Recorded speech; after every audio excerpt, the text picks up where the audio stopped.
Hello YouTube. Here we are, and I'm here actually to do a quick uh, note or video on something that is a pet peeve of mine, which is the yellowing of the Firewire surfboard. All right, I'm gonna flip the camera so I can just talk. So I don't know if you could tell. Oh, and here I have a relatively new Glazer. I bought it used. The guy that I bought it from said it was surfed once, but I highly doubt that. That's the thing about buying used. I'm looking at it and there's a lot of dimples. Minute, you can hardly tell, but it's been surfed quite a few times. Unless the guy surfed for maybe 15 hours straight. So that's the Glazer. So it's the newest of the three boards and it's white. And then you have the Seaside. And that one is, I think I've had this one for, I want to say about a year. Yeah, probably a year. I'll say a year. I'm not exactly sure. And then the Go Fish I've actually had for 3, possibly even 4 years. Let me zoom out a bit.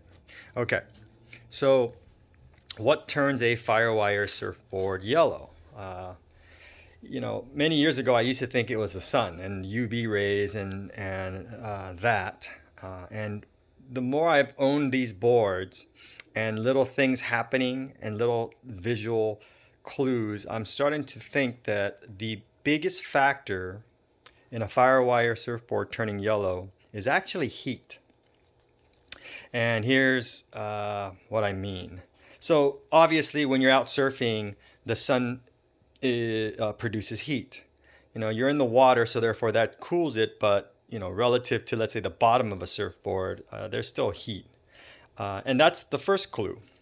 When you think about UV rays, the top of a surfboard sees the sun probably, I want to say 20 to 30 times more than the bottom of a surfboard. But when I looked at all my surfboards, they have a general even yellowing between the bottom and the top. Now, ironically, on my Go Fish here, the bottom is actually more yellow than the top. So I found that to be very interesting. All right, so that was clue number 1, that it's probably heat more than UV. So UV, obviously, there's a factor as well. I don't know the scientific properties there, okay? But another hint that I got was in this particular one. Let me flip it over. If you notice, I don't know if you can see it, but there's a tiny little square where I put a sticker. And that sticker I usually put on all my surfboards, and it's basically the US flag, me being American. And I put them relatively in the same spot. And so when I peeled that sticker off, I expected it to be pristine white, but it wasn't. It was actually just a tad lighter than the yellow, but definitely yellow. And I put that literally, I want to say day 1, but it's probably within the first week. So that tells me already that heat's a bigger factor. It kind of confirms my theory. I think the second biggest factor is just aging. Even if you stuck this in a board bag and stuck it in your garage and iced it, it would turn yellow. And where I have that clue is this particular board, which I bought and surfed it like maybe twice and hated it. Hated this board so much that I just literally stuck it in a board bag, and I probably should have sold it, but I'm glad I didn't, because 2 years later I bought a different set of fins, and then it turned out to be one of my favorite boards. So this here, when I pulled it out of the bag, it was yellow. So no sun, in a cool, relatively cool garage, still yellowed. So maybe aging is a bigger factor. I'm not 100% sure there, but aging and heat. Now, another confirmation of the heat factor is I took a Dominator, which I thought, I'm going to give to my daughter when she's a little bit bigger. It was a 5.8 loved the board. It was still in pretty good shape. So I stuck it in a board bag and I put it in storage, and it wasn't a climate controlled storage, meaning it wasn't air conditioned. So it was a small box. So imagine a tool shed or something like that, and the sun beating on it. I don't know how high those temperatures got within that storage container.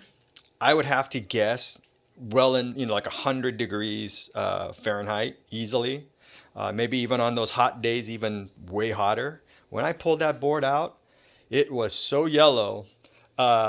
It just made me laugh. In fact, it was almost yellower than this chair. It was disgusting. So I was very disappointed. So I ended up just surfing it a few more times and literally trashed it.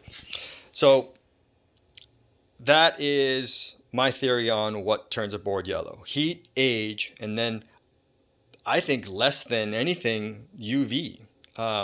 Because the theory there for me is, if you look at my Seaside, I surf this thing a lot. And yes, you can kind of see the patterns of the wax. So definitely wherever there's more wax, it's not going to yellow as much. Over here, it's really yellow, but I actually wax all the way to the tip of my nose. So my guess is I sit here, right around here, so it's whiter, right? Whiter than that nose. And also it's in the water, so it's cooler.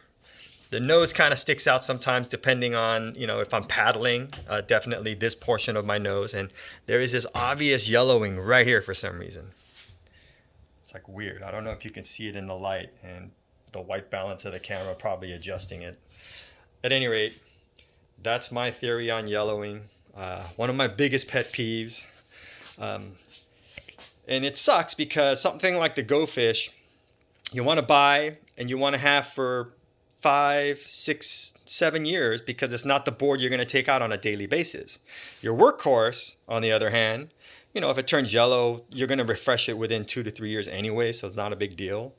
But definitely your boards that are for special occasions, special types of waves, and you just don't get out as much. And I would love for it to stay white, pristine white. But I do love the fact that nowadays they are tinting it, resin tinting boards, so the colors are amazing. Unfortunately, they're way more expensive for some reason. I don't know if there's any process, if there's any cost to the process other than just tinting. So I wish they were the same price. At any rate, I thought I'd share this video. I'm going to put out another video soon of the Glazer and review of how this board surfs. I haven't surfed it yet. Hasn't been waxed. Like I said, bought it used on Craigslist for a good price, so I hope to take it out this weekend. And the video will have a comparison because I'm finding some interesting things about the three just sitting here next to each other.